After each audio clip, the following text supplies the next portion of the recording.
Après les essais qualificatifs sur le sec, c'est bien sous le déluge que les concurrents de la catégorie X30 Shifter, ces cartes à boîte de vitesse, ont dû se démener. La pole position pour Thomas Hippers, le champion 2013 devant Amaury Bonduel, mais c'est bien Amaury Bonduel qui prend le meilleur départ avant de partir à la faute. Et on note également le petit détour par l'herbe de Geoffroy Danlois. Regardez l'eau présente sur la piste, Thomas Hippers n'en a cure, il s'échappe en tête de la course alors que Corentin Grégoire, Romain Paul, Benoît Pécasse et Kevin Delcroix parviennent à surnager dans ces conditions. Mais ils seront vraiment nombreux à commettre l'une ou l'autre erreur. C'est le cas notamment d'ailleurs de Thomas Hippers qui perd le leadership et qui offre la première place sur un plateau d'argent à Romain Paul. Rémi Tennyson, excellent deuxième en début de course, commettra lui aussi une petite erreur. On appelle ça un excès d'optimisme. D'excès d'optimisme, il n'en sera jamais question pour Romain Paul, l'ancien champion de la catégorie, qui conserve la tête et qui résistera jusqu'au bout au retour d'un Amaury Bonduel particulièrement déchaîné dans ces conditions et qui grimpera finalement jusqu'à la deuxième place. Pour la troisième position, c'est Benoît Pécasse qui aura le dernier mot. L'ancien champion de Belgique et de France de la catégorie ICC, faisant parler toute son expérience pour ne pas commettre d'erreur.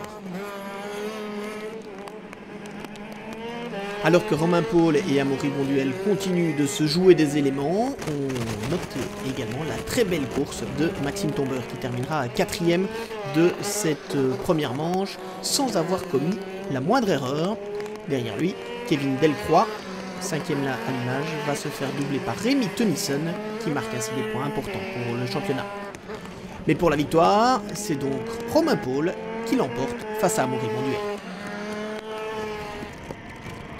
Au départ de la deuxième manche, Romain Paul se retrouve forcément en pole position grâce à sa victoire de la première et il parvient à conserver son lien dans le premier tour. Il emmène dans sa roue Amaury Bonduel, Benoît Pécasse et le reste de ce beau peloton de la catégorie X30 Shifter.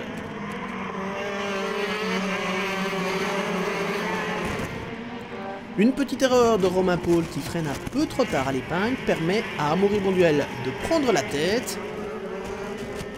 Benoît Pécasse restant au contact avec les deux leaders. On note aussi le bon début de course de Rémi Tennyson et de Thomas Hippers. Ils seront d'ailleurs bientôt 5 à pouvoir revendiquer la victoire, offrant aux spectateurs un show comme ils aiment en karting, c'est-à-dire des batailles roue contre roue. Benoît Pécasse qui a pris pendant quelques instants la deuxième position. D'ailleurs dans ce peloton, derrière Frédéric Obdebé, Kevin Delcroix, Corentin Grégoire et Loïc Vandis sont les outsiders.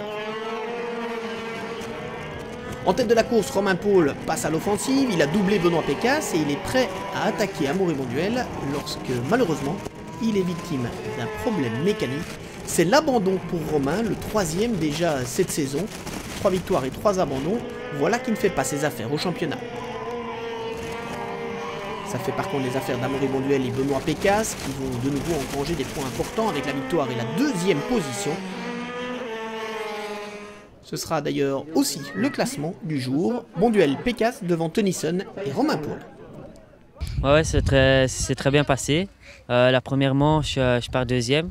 Au premier virage, il y a un concurrent qui me pousse, donc je pars en tête à queue. Je pars dernier, je reviens deuxième, donc je pense que c'est pas mal, avec le meilleur tour en course. Et puis la victoire en deuxième manche et une bonne opération aussi pour le championnat? Ouais, c'était bien. J'ai bien réussi mon départ et à la fin, c'était un peu dur.